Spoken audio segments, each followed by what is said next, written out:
Olá, pessoal, tudo bem? Hoje nós vamos falar sobre o que significa pH e qual que é a sua influência na atualidade. Então, os membros do grupo sou eu, Beatriz, a Eduarda, a Letícia, a Thalia e a Valéria. No nosso trabalho, nós iremos apresentar sobre o que é o pH, a sua história, o cálculo, a escala do pH, a importância em determinados serviços, o nosso experimento e as conclusões finais. Então, a primeira pergunta que a gente traz é se você sabe o que é o pH. Então, o pH, ele é a sigla usada para potencial hidrogênio único, que vai determinar se uma substância ela é ácida, básica ou neutra. A segunda pergunta é se você sabe como que o pH ele foi descoberto. Então, o termo pH ele foi introduzido lá em 1909 e ele tinha como objetivo expressar as concentrações muito pequenas de íon hidrogênio em soluções aquosas. Então, para poder facilitar aí os seus trabalhos no controle de qualidade de cervejas. O Peter Lauritz, ele realizou diversas experiências em bioquímica que estão relacionadas com aminoácidos, proteínas e enzimas e conduziu à descoberta da medição do pH. Então, ele foi um bioquímico dinamarquês e ele ficou muito conhecido pela introdução do conceito de pH, que é uma escala para poder medir a acidez e a alcalinidade de uma substância. Então, a terceira pergunta que a gente traz é se você sabe como calcular o pH. Então, o Peter ele propôs o uso de uma escala logarítmica para poder trabalhar com as concentrações de íon hidrônio, que é o H3 ou mais aquoso, nas soluções que ele chamou de pH. Então, agora, para a gente entender um pouquinho mais sobre escala logarítmica, a professora Amanda vai apresentar o que é e por que é utilizado no pH essa escala. Olá, meu nome é Amanda Toni, sou professora da UFCJ do campus Alto Paraupeba. Vamos falar um pouquinho de escala logarítmica. Então, o que é escala logarítmica? Nada mais é do que o uso de logaritmo de uma grandeza ao invés da própria grandeza. E isso é feito com o objetivo de facilitar cálculos e representações de grandezas com valores muito grandes ou muito pequenas, em geral de ordem exponencial. Tá? É usado para calcular a escala de pH, escala de decibéis, escala Richter, na termodinâmica, teoria de informação, entre outras áreas. Um exemplo aí da escala de pH, né, a gente quer calcular a concentração de íons de hidrogênio de uma solução. Então, é um número aí de ordem exponencial com base negativa, um número muito, muito pequeno, e aplicando então a escala logarítmica, o pH dessa solução vai ser 4,4, um número muito mais palpável, muito mais entendível, né? No caso da escala decibel, a gente tem aí, por exemplo, né, e a intensidade do som está medida em watts por metro quadrado. Então, a intensidade do sussurro e aqui a intensidade do trovão. E proporcionalmente a gente vê uma diferença muito grande, né, de ordem 10 elevado a 9. Se a gente usar, então, a escala logarítmica, a escala aí, a intensidade do sussurro vai ser 20 decibéis e do trovão 110 decibéis, números também muito mais palpáveis, mais fáceis de se entender. É isso então, pessoal. Até mais. Então, agora nós vamos trazer também um pouquinho mais para o olhar escolar, para um olhar, né, de laboratório de faculdade, as práticas que nós costumamos usar. Então, atualmente, o pH de uma solução de um líquido pode ser conferido através de cálculos, como mencionamos anteriormente, mas também por experimentos que evidenciam a coloração.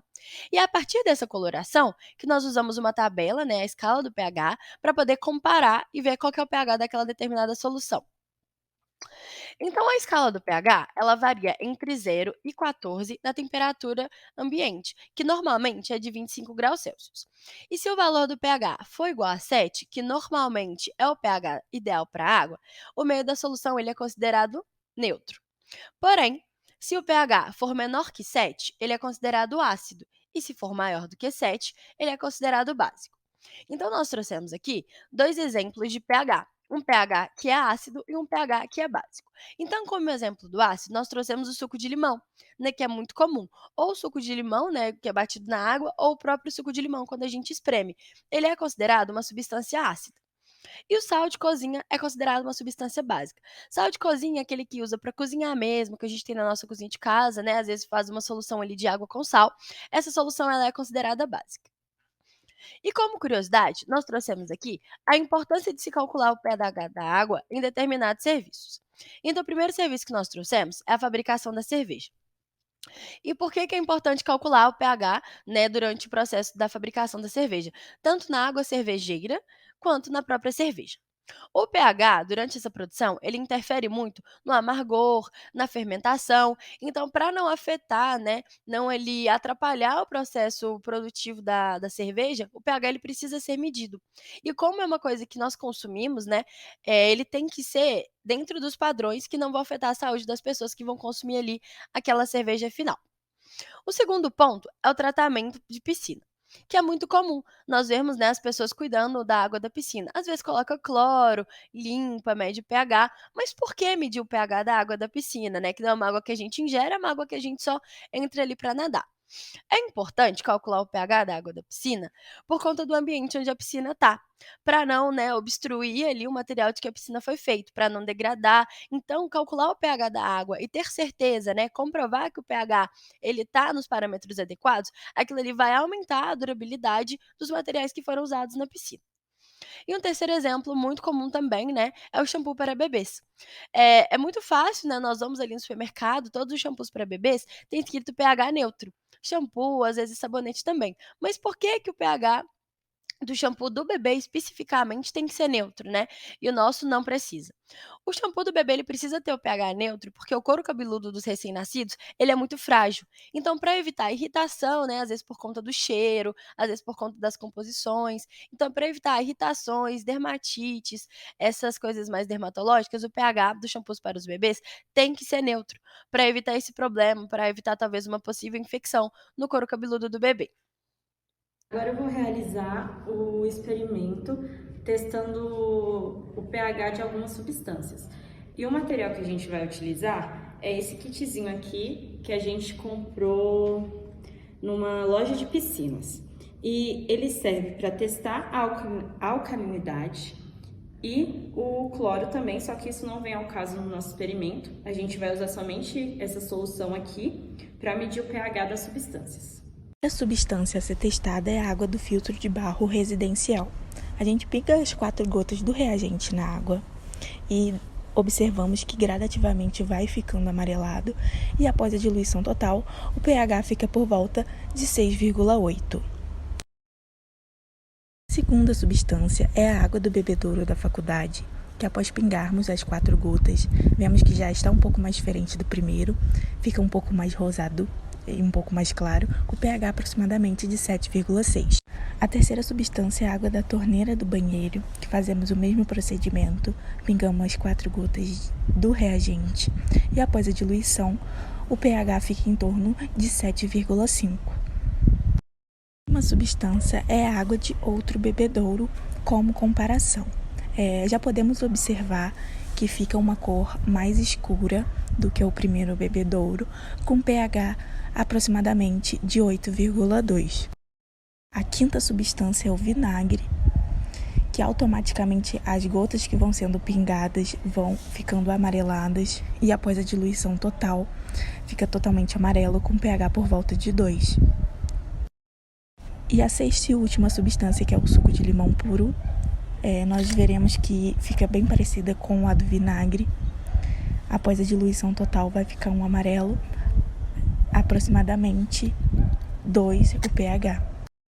Agora trouxemos um outro exemplo de também poder se calcular o pH, que são as fitas indicadoras.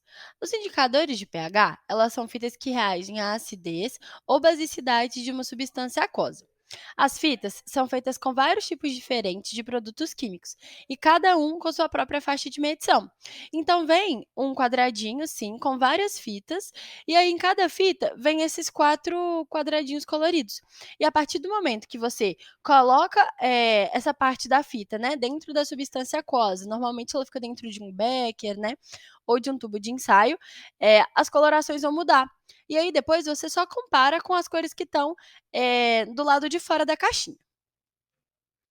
E aí, concluímos o nosso trabalho falando, né, de acordo com o nosso experimento, que as substâncias que possuem uma origem ácida, a gota já cai com uma tonalidade amarelada.